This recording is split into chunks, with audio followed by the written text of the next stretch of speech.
Alhamdulillah ya, ketika saya saat itu ya 3,5 tahun yang lalu, biasa pengusaha itu utangnya banyak, tapi kemudian timbul kesadaran tentang dosa riba, dan alhamdulillah Allah tunjukkan jalannya sehingga utang saya 3,2 miliar itu bisa lunas kurang dari 1 tahun.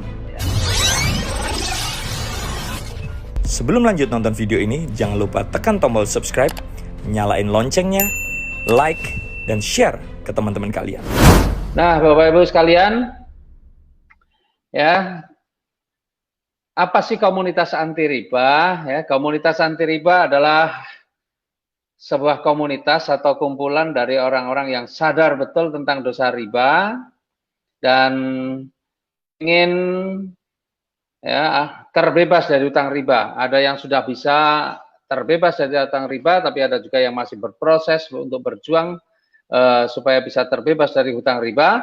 Dan yang pasti komunitas anti riba ini juga ingin berbagi dengan semakin banyak orang supaya juga bisa terbebas dari hutang dan riba. Nah, kenapa kita punya keinginan yang seperti itu? Ya, karena memang faktanya yang namanya riba itu enak di awal tapi susah di akhir, gitu ya. Jadi ketika kita mendapatkannya senang, wah kelihatannya wah bersyukur, bahagia, gitu ya. Tapi setelah itu dengan kewajiban-kewajiban, wah biasanya kemudian kita merasa berat, ya, merasa terbebani dan sebagainya. Makanya memang begitu. Nah, itu kalau dalam keseharian yang mungkin sering dan Bapak Ibu rasakan, apalagi di masa pandemi ini, wah, kondisi seperti itu sangat terasa. Nah, menurut agama ya, riba itu juga ngeri banget ya, dosanya Masya Allah luar biasa dosa dari riba itu. Ya, dan alhamdulillah ya, ketika saya saat itu ya 3,5 tahun yang lalu, ya, biasa pengusaha itu utangnya banyak, tapi kemudian timbul kesadaran tentang dosa riba, dan alhamdulillah Allah tunjukkan jalannya sehingga utang saya 3,2 miliar itu bisa lunas kurang dari 1 tahun. Ya, insya Allah teman-teman yang ada mengikuti Facebook Live ini, yang saat ini masih terjebak pada hutang riba, ya insya Allah saya paling lambat 2022 paling lambat, insya Allah semua utang-utangnya udah lunas semua. Ya, dan kalau teman-teman berjuangnya sungguh-sungguh bersama kami, insya Allah 2021 ini pun bisa lunas utang semua. Karena bagi saya tidak ada yang tidak mungkin, ya. Bagi Allah tidak ada yang tidak mungkin. Nah, teman-teman, saya tidak bisa menjelaskan panjang lebar dari sisi agama mengenai ya, karena saya sendiri bukan seorang ustadz ataupun apalagi kiai, jauh ya. Nah, tetapi ada satu video yang menarik ya, yang akan memberikan penjelasan atau pemahaman tentang masalah riba. Nah, supaya kita punya pemahaman yang sama, mari sama-sama kita ikuti dulu video yang kita tampilkan berikut ini ya.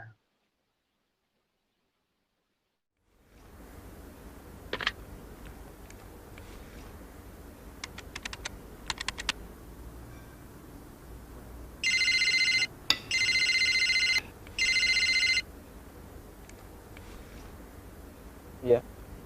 Halo, selamat siang Pak Ami. Iya. Selamat siang. Iya Pak Ami. Saya perkenalkan, nama saya Dimas dari Bank Pak.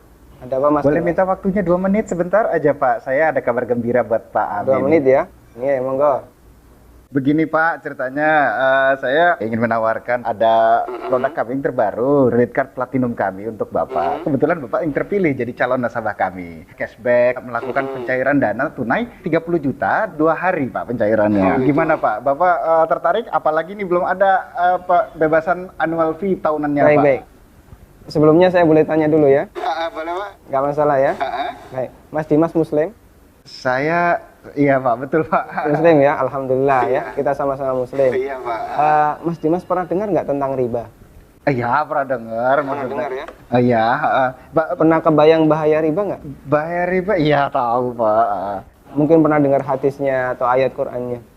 Pak, Pernah. tapi Pak, bagaimana? Masih tertarik Pak dengan kartu kredit platinum kami Pak? Nanti kita lanjutkan. Saya boleh cerita dulu? Ya, boleh, boleh. Ya. Jadi gini Mas Dimas. Coba Mas Dimas bayangkan kalau ada orang yang berzina sama ibunya. Kira-kira respon masyarakat gimana? Semua orang sepakat jelek ya. Gimana? Maksudnya gimana Pak? Kalau misalnya ada orang yang berzina sama ibunya, semua orang akan menganggap dia melakukan perbuatan yang maksiat. Ya bejat itu Pak. Oh, bejat sekali ya. Bejat Pak. Baik, kita sama-sama sepakat untuk itu. Iya. Begini, Nabi SAW menyebut bahwasanya riba itu ada 73 pintu. Pintu yang paling ringan, kata Nabi SAW, dosa riba itu seperti berzina sama ibunya, Mas. Itu nilai dosa riba yang paling ringan. Coba kalau Anda tadi tawarkan 30 juta, itu berapa nilai ribanya? Ya, tapi kan... Saya lanjutkan boleh? Ya. Ya, kita lanjutkan dulu ya. Iya. Saya sebutkan, ini ada beberapa fase kehidupan manusia. Orang yang makan riba semuanya mendapatkan azab dari Allah. Pertama, ketika di dunia, orang yang makan riba itu ditantang perang oleh Allah. Coba Mas bayangkan. Kata Allah Subhanahu wa taala, ya ayyuhalladzina amanu taqullaha wa dharu ma baqiya minar riba. Wahai orang yang beriman, bertakwalah kepada Allah dan tinggalkan semua bentuk riba. Fa in lam taf'alu fa'dzanu biharbi minallahi wa rasulih. Kalau kamu masih ngeyel, nggak mau meninggalkan riba, umumkan perang dengan Allah dan Rasulnya. Coba, kalau kita ditantang perang oleh Allah dan Rasulnya, kira-kira ada nggak peluang untuk menang? Nggak ada ya? Ampun Pak. Ini yang pertama. Yang kedua, orang yang mati dalam kondisi membawa dosa riba, makan riba, nanti dia akan dihukum di kuburan dalam bentuk berenang di sungai darah. Masya Allah, berenang di sungai darah. Kata Nabi SAW, beliau pernah menceritakan mimpinya, dan mimpi beliau itu wahyu. Nabi SAW pernah melihat ada orang yang berenang di sungai darah, kemudian di tepi sungai ada orang yang membawa batu. Setiap orang ini berenang menepi, dilempari batu ke mulutnya, kemudian balik ke tengah. Ini yang kedua. Di alam kubur, dia mendapatkan azab berupa berenang di sungai darah. Yang ketiga. Masih ada yang ketiga Pak? Iya. Siap mendengar? Masih sanggup mendengarkan? Iya Pak. Iya, tapi saya lanjutkan ya. Iya Pak. Yang ketiga, ketika orang ini dibangkitkan oleh Allah dari alam kubur, dia dibangkitkan dalam kondisi sempoyongan, Mas. Allah Subhanahu wa taala bercerita, alladzina ya'kuluna riba la yaqumuna illa kama yaqumul ladzi yatakhabbathu syaitan minal mas. Orang yang makan riba, mereka akan dibangkitkan pada hari kiamat dalam kondisi sempoyongan seperti orang yang kerasukan. Iya Pak. Artinya yang lain berjalan normal, dia sendiri sempoyongan, menyakitkan. Kemudian yang keempat, tadi sebelum hisab ya, ketika dia dibangkitkan sebelum hisab, dia sudah disiksa. Yang keempat, setelah dihisab, orang yang makan riba itu kan makan harta haram ya. Iya Pak. Makan harta haram, Pak. kita sepakat itu. Kalau kemudian daging kita tumbuh dari sesuatu yang haram, berhak nggak dapat surga?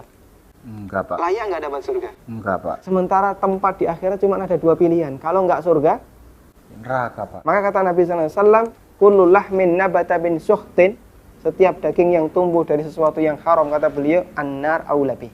Iya Pak. Neraka lebih layak baginya. Coba Mas Dimas bisa perhatikan, dalam 4 fase kehidupan orang yang makan riba itu semuanya sengsara. Ketika masih hidup di dunia, dia ditantang perang oleh Allah. Ketika mati, dia berenang di sungai darah. Iya Pak. Ketika dibangkitkan dalam kondisi sempoyongan, setelah hisab, dia ditempatkan di neraka. Iya Pak. Masya Allah. Masih ada tawaran yang lain? Ampun Pak. Masih dilanjutkan? Ampun Pak. Mas Dimas bisa renungkan Iya Pak. beberapa poin yang tadi saya sampaikan. Iya Pak. Nanti kalau misalnya ada sesuatu yang belum jelas, tidak masalah, hubungi saya lagi. Iya Pak. Kita akan lanjutkan diskusi tentang riba. Iya Pak. Bisa? Bisa Pak. Ya, terima kasih ya. Assalamualaikum. Waalaikumsalam.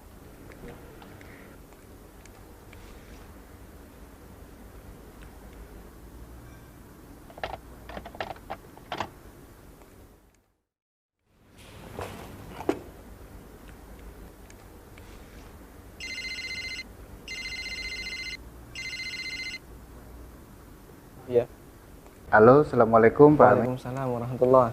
Saya Dimas nih yang tadi Pak. Iya Mas Dimas. Gimana nih Mas Dimas? Ada tawaran apa lagi nih? Ada lowongan kerjaan nggak ya Pak ya?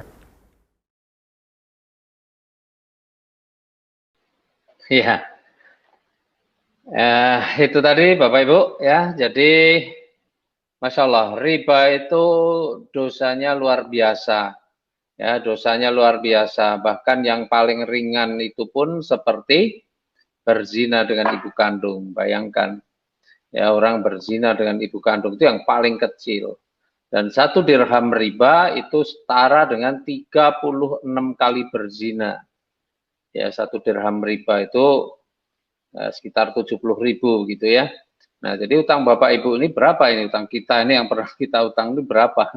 Ya, kalau utangnya tinggal dikalikan aja, dibagi 70.000 dikalikan 36 zina. Wah, Masya Allah, luar biasa dosanya. Itulah yang dulu membuat saya gelisah, betul-betul gelisah ya dengan masalah hutang riba itu. Ya, mungkin kita nggak pernah berzina, tapi dengan dosa riba itu sudah dosanya udah melebihi orang berzina. Nah, dan ternyata Bapak Ibu, riba itu sendiri bukan hanya dilarang menurut Islam, tapi ternyata menurut Kristen pun ya, menurut Kristen pun juga dilarang. Nah, ini saya dapat dari mitra atau dari sahabat karib yang berlatar belakang seorang pendeta. Beliau kirimkan ini ya, bahwa riba dalam agama Kristen menurut Yehezkiel pasal 18 ayat 13 itu juga dilarang ya. Di situ disebutkan bahwa memungut bunga uang dan mengambil riba, ya, memungut bunga uang, orang yang ngutangi mengambil riba orang yang diutangi gitu ya. Itu orang yang demikian tidak akan hidup, segala kekejian ini dilakukannya dan ia harus mati, darahnya tertimpa kepadanya sendiri. Nah, ya ini bahasanya pun kita tahu bahwa ini bahasanya ngeri ya, artinya larangannya sebenarnya di Kristen juga luar biasa. Tapi memang masalah riba itu banyak orang menganggap hal yang biasa. Kenapa? Karena memang riba jarang didengung-dengungkan gitu ya, jarang disampaikan masalah riba. Nah, ciri-ciri riba itu seperti apa sih? Ciri-ciri riba itu gampang ya. Kalau dibayar lancar, kalau kita punya pinjaman nih, punya utang dibayar lancar kena bunga.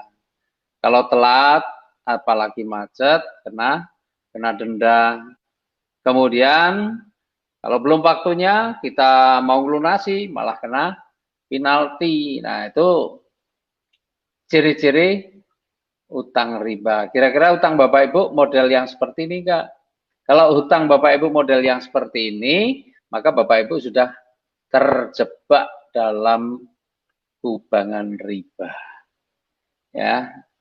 Nah, kenapa sih orang-orang ini bisa terjebak pada riba? Ya, yang pertama karena ketidaktahuannya mengenai dosa riba. Yang kedua karena setiap orang juga masih punya banyak impian. Ya, karena ada pengen punya motor, punya mobil, punya rumah, punya bisa jalan-jalan ke luar negeri, umroh, haji. Ya, kemudian yang punya anak juga pengen menyekolahkan anaknya, pengen menikahkan anaknya. Yang sebagian dari mereka berpikir bahwa kalau tidak dengan cara berhutang, bagaimana saya bisa wujudkan impian-impian itu?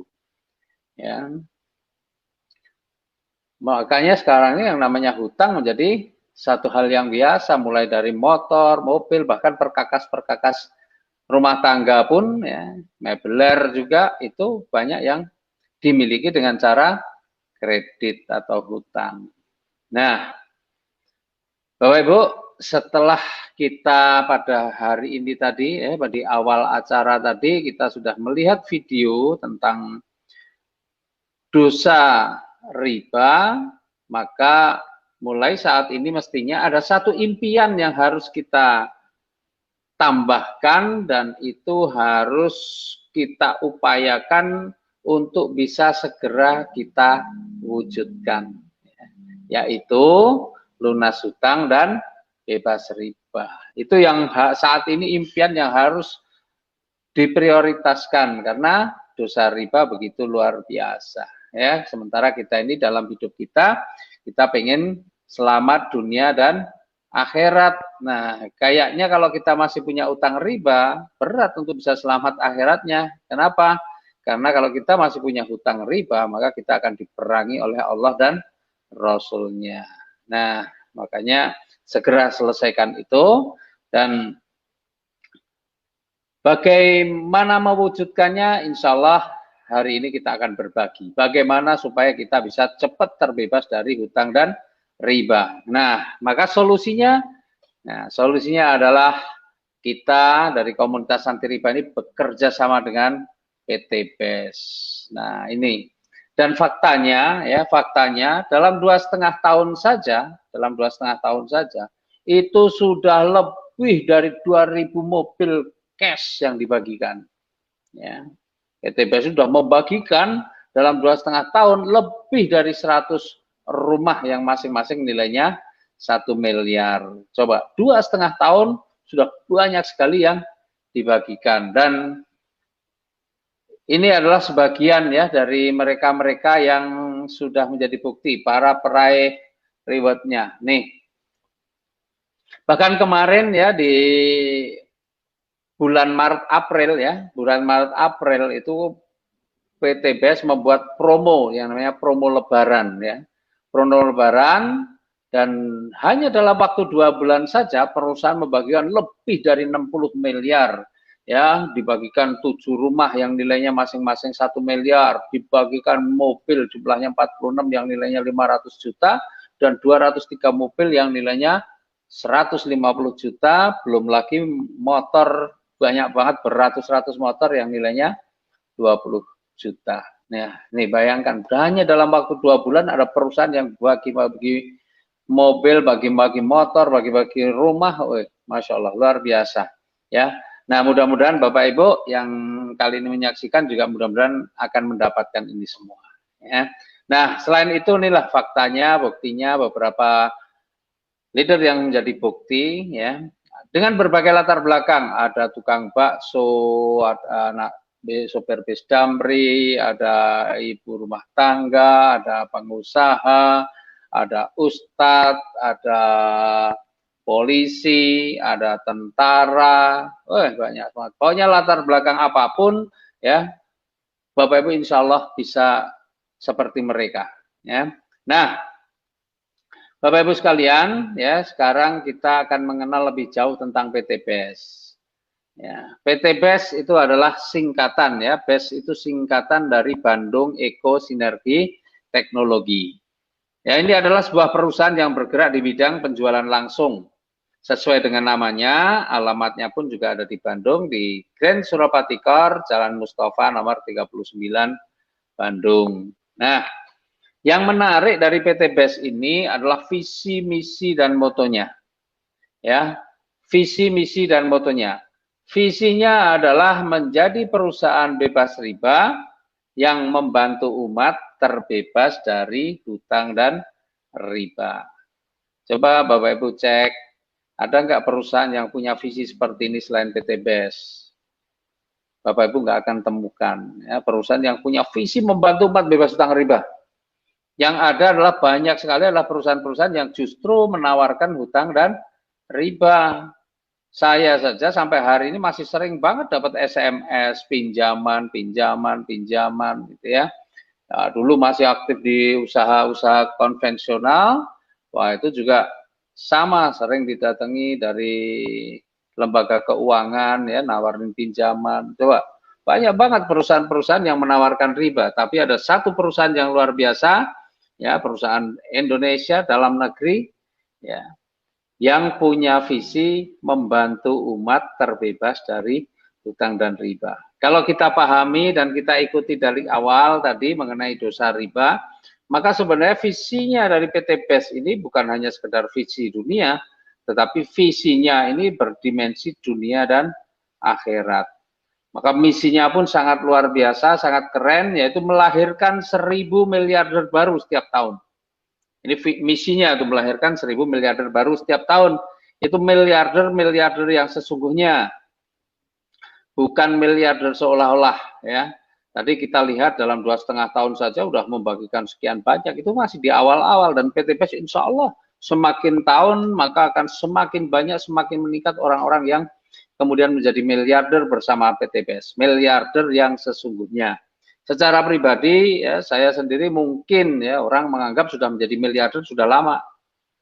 Ya, mungkin ya secara pribadi, tapi itu seolah-olah.